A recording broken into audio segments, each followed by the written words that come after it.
Hi, and thank you for joining me. My name is Gary, and this is Military Illumination. It's a podcast where we uncover the truth behind the military enlistment experience.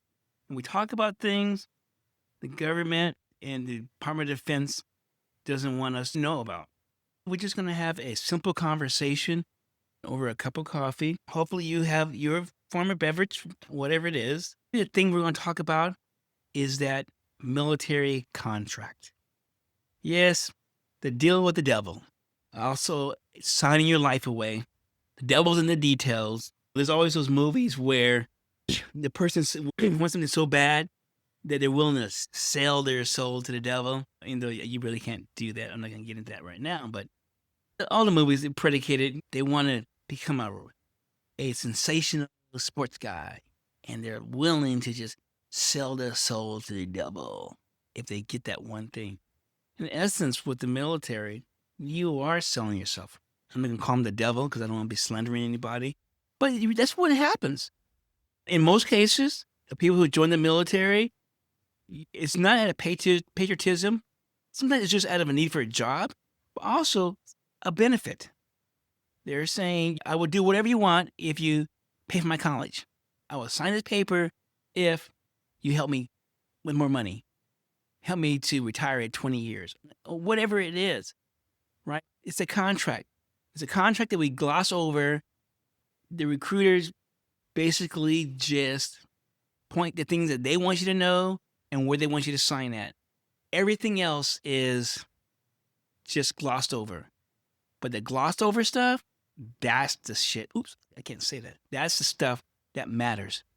Anyways, before I start, I got to give kudos to our U.S. men's and women's hockey team, or should I say the women and men's hockey team. Gold medal in the Olympics. Doesn't get any better than that. I think the only what makes it better is the celebration dinner. We all know, I'm not going to get to politics here and what happened and what was said and what wasn't said and with regarding the women's hockey team and the men's hockey team. But it's in your actions. It's in your actions. As they say, it really shows you care by your actions. So the men hockey team and the women's hockey team. The women's had other things they couldn't attend and whatever. I mean, there's a lot of things. I'm not going to go into that one. But someone in Italy, I'm not going to go into details, but you can Google it, bought them a dinner, paid for their meal, dined them at a Michelin star level restaurant. It means it doesn't get any better than that. It's like restaurants on steroids. In fact, I don't know if you can say steroids because that's sometimes it's illegal and it's not legal. But anyways, it's the best. It's the cream of the crop. It doesn't get any better. It's the pinnacle of cuisine, of food in Italy. That was their treat. That's what a private person did for them. And they dined them with the finest. And I would say it was poetic justice in how they were treated.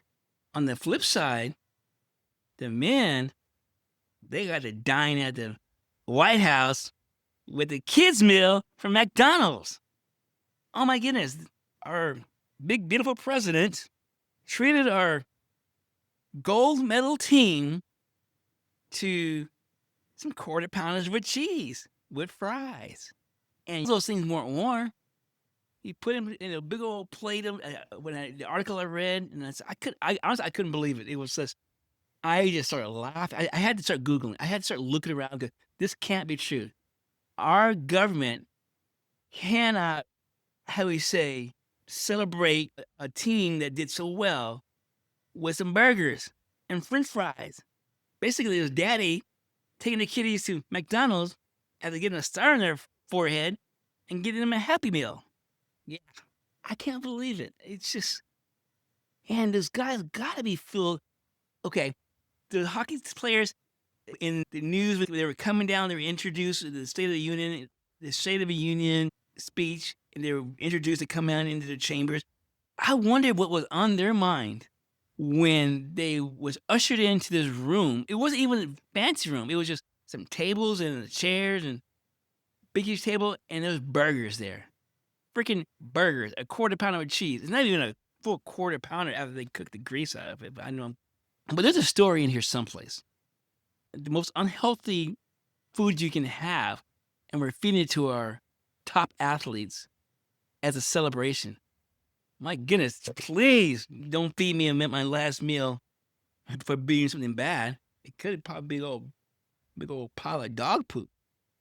So I thought that's poetic justice in a way, but also in a way it does demonstrate a level of commitment our government has for their soldiers and their well-beings. For the most part, it just shows how much they care. And this reflects even in the military, right? What they do and the level of support that they're provided and how they're treated. In a lot of ways, they're treated in a bad situation, not as good. Growing up, even my parents in the military, a lot of our food came from the food banks and commodities. The most unhealthy thing you can give a person, they were giving it to our family. I still remember the big old block of cheese. There's no thing, it's just a big old block. Once you open it up, and unless you have a baggie on there, it's gonna dry out. And you always gotta cut off that last bit or the end piece because it's just hard as heck. So it really goes to show you what our government really thinks of the people that brings positivity to this country, and especially our military. While a lot of times people go in because they think it's a patriotic thing to do, they're doing a great service. They really come in with a clean heart, but then they're treated nastily. They treat it in a way that these hockey players were treated, with substandard support and just mouth service. This goes into, I think in my last podcast I talked about PTSD and the lack of treatment, or the sexual assaults and how the victims are basically turned away and treated like criminals. And suicides are happening, but no one's really paying attention. No one's really caring. The military. It's the same thing. And so when you look at the contract, understand this, like the burger, like these. I'm pretty sure these hockey players, these men, these professionals, they're the peak of their physical state, where they walk into the most unhealthy thing you can give a person, and they're forced to eat it. I don't know what they were thinking about, but it's the same thing when you sign the contract and you're expecting this goodness, you're expecting these positive things, you're expecting the good stuff from our government, whether it's early retirement, whether it's maybe paying for college or job training. And as you sign it, that's the same thing as those men walking through that door, right? But once it's signed, the door is open. So when the door is open with these hockey players, they saw the truth. And they were stuck. When you sign that contract, you're stuck. I think there's a way out of it before, I don't know. I think they say in maps, if you don't get that last swearing in, there's still ways to get around it. At the map station, you're stuck. Let that sink in. They're going to lead you to believe that you're getting something, right? And on the surface, you think it's legitimate. But then when it actually comes to being able to receive it or open the door up, it's something totally different. It's a gotcha. It's a gotcha. So at the expense of our gold medal hockey, it was a fabulous game. I keep talking about it. It was just like, man, it was great. And they played their heart out. They did their best. And it's the same thing with people that join the military. They put their heart into it. This has nothing, everything I talk about has nothing to do with the quality of the men and women who serve, or should I say the women and men who serve in our armed forces. They're the best of the best. They put their hearts into it. They believe. And all thing they want is when something goes sideways, that our government is there for them, that the military is there for them. But that's not the case. They're isolated and left alone to be humiliated, degraded, and whatever else in a negative sense. It's important that military, and the contract, I'm going to be posting on my militaryillumination.com. You can also Google it. You can also, military contract, enlistment contract. You can actually get a PDF of it. I tell you, I'm going to slow down. You can actually Google military contract, enlistment contracts, and you can actually get a PDF of one. I got one, right? And you can look at it and you can read it and you can see what it says, right? But we trust in our government, we trust in the recruiter, we trust the process, so we don't.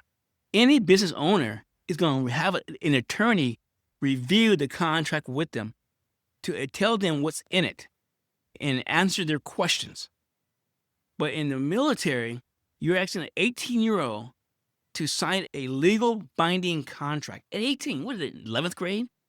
Or a parent who's believing in the system and that they're going to take care of their little babies and that the military is going to do right by them, that you're serving your country, they're not going to screw you over, and they're going to sign it, and they're going to just tell the kid just to sign it. And they're going to be, okay, just to sign it. It's fine.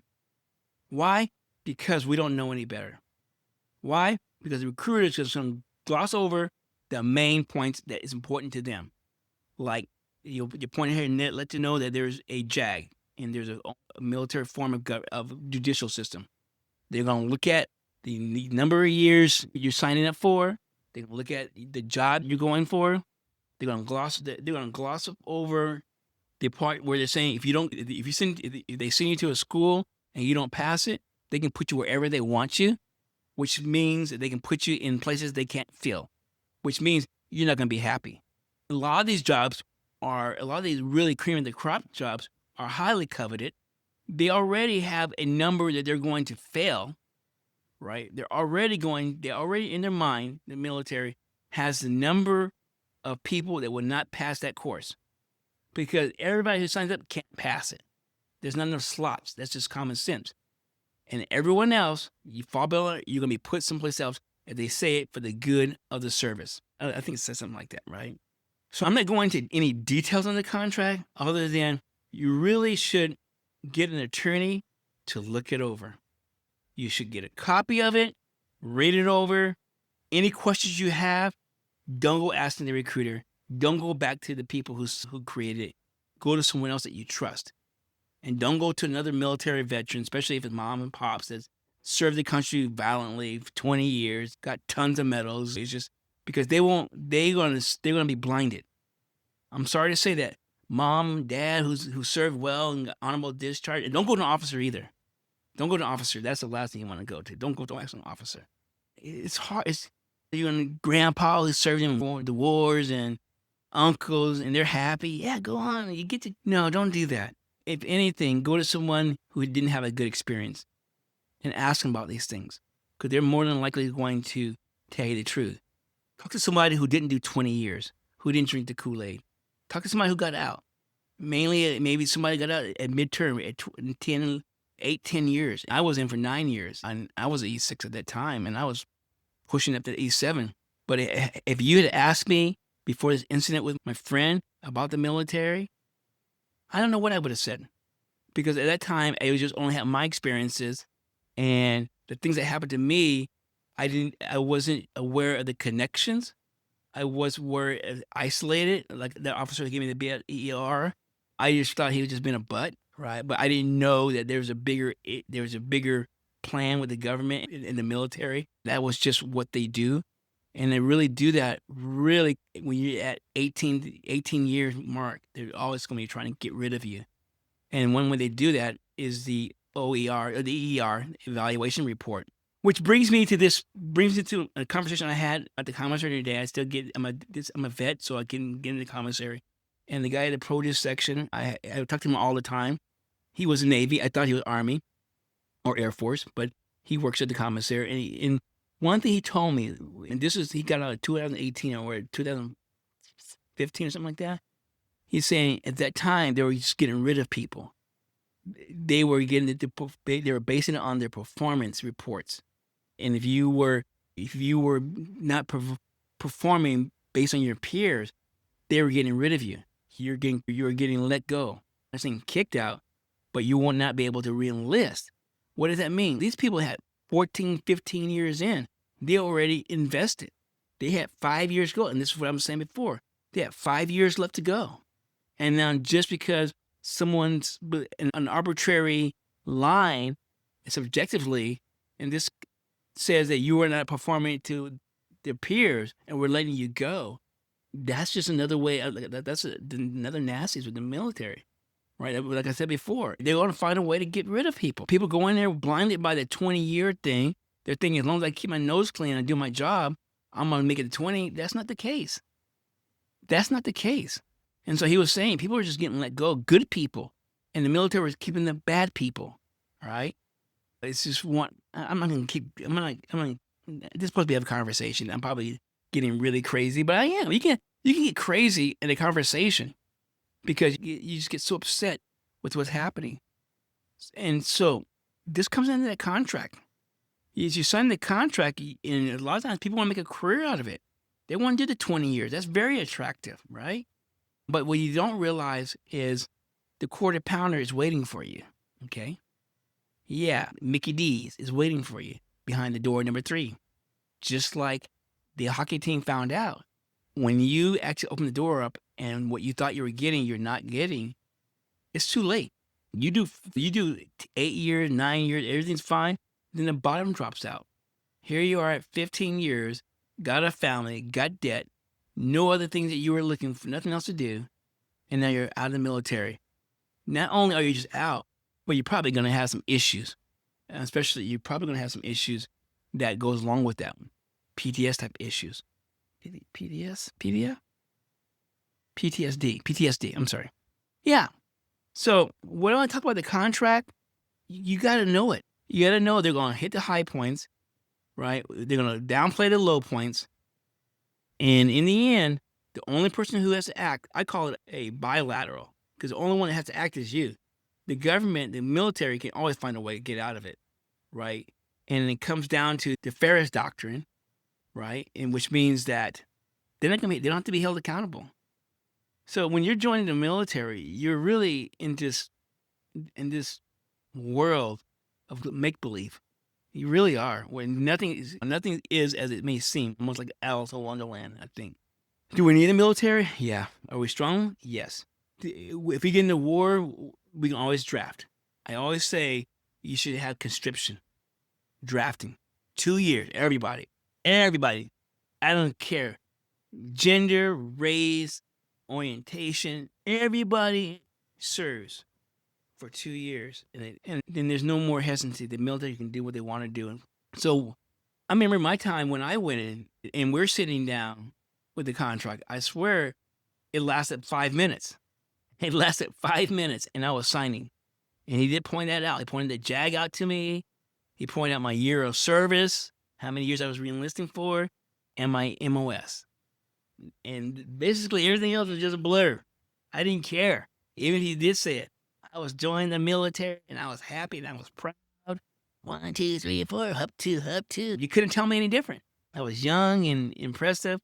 I wasn't going to be able to go to school at night. That's what I told my recruiter I wanted to do.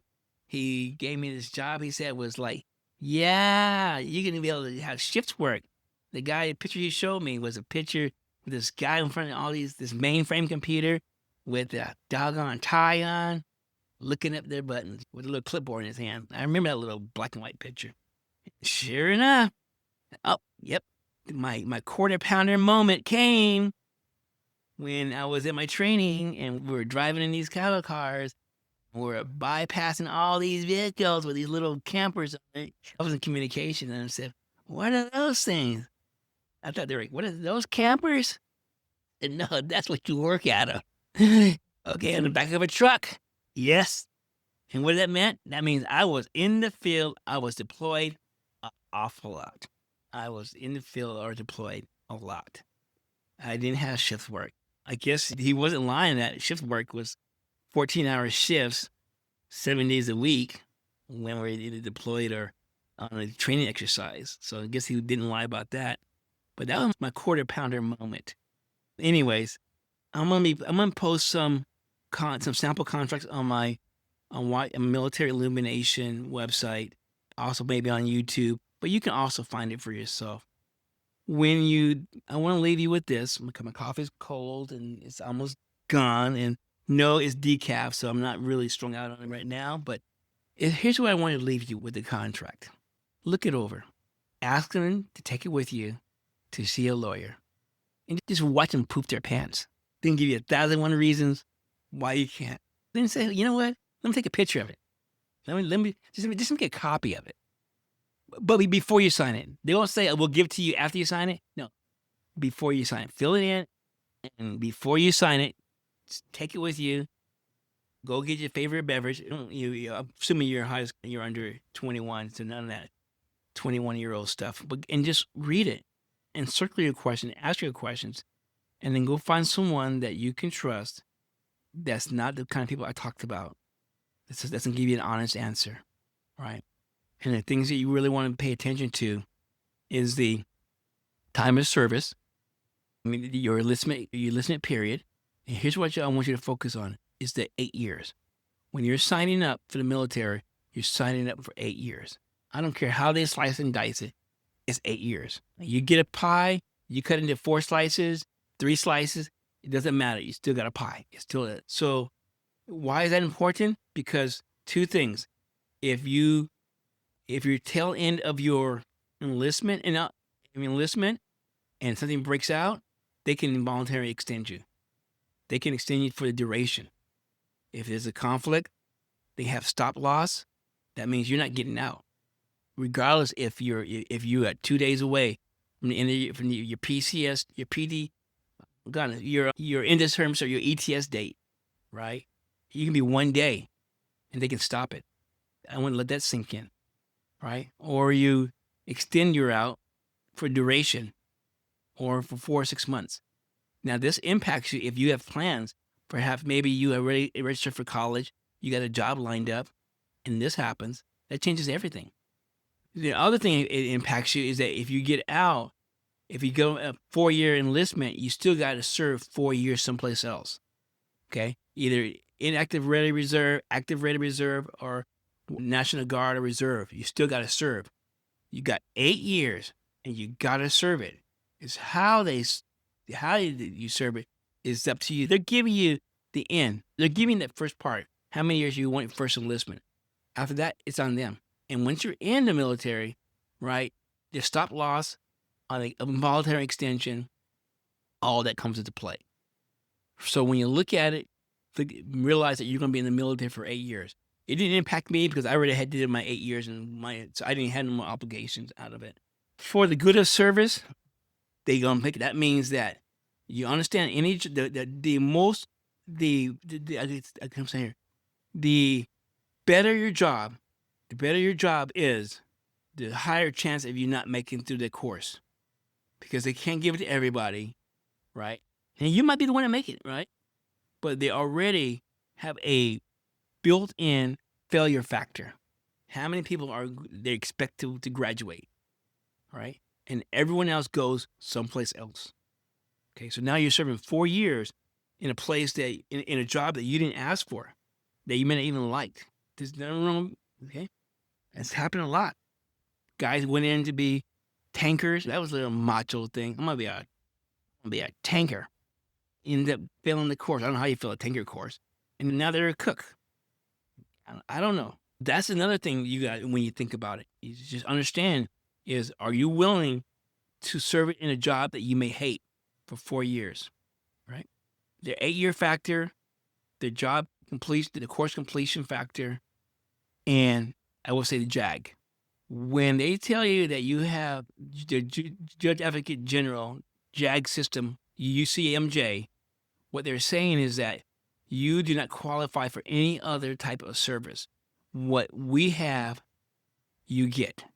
I would say almost like sharecropping. I'm going to go there. That's not appropriate. But that's why understanding the military contract is so important, and reading it before you sign it is so important. And one thing, when you do look it over, always look at the bold wording. The bold wording, if it's bolded word or is capitalized, I want you to picture in your mind some guy yelling and screaming at you, like slamming their hammer down, means you will not. It's non-negotiable. This is it.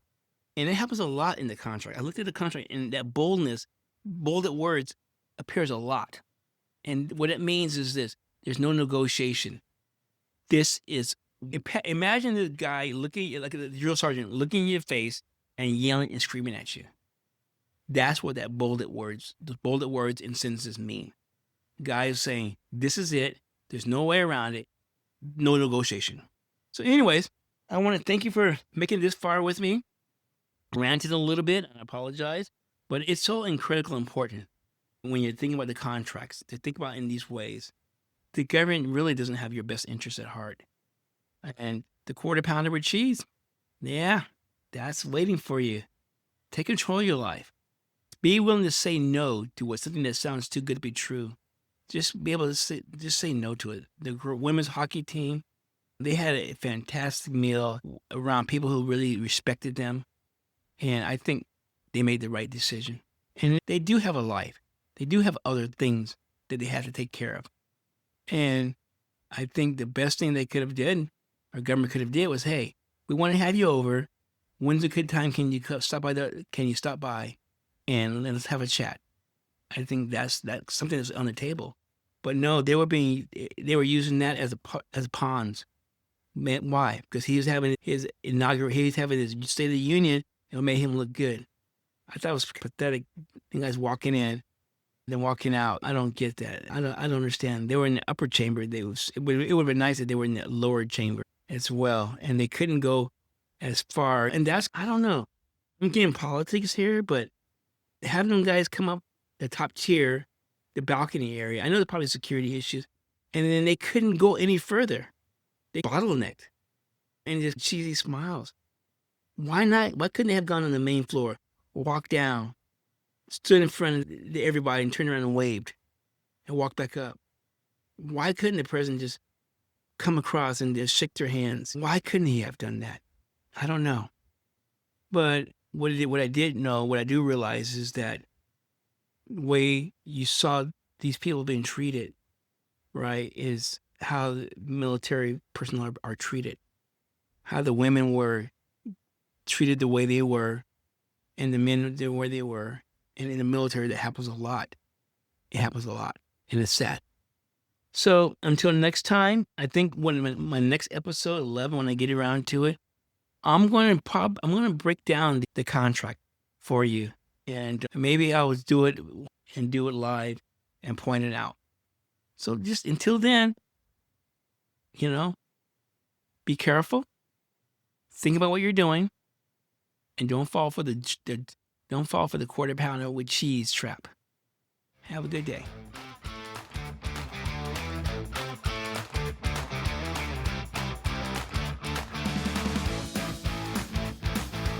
Have a good day.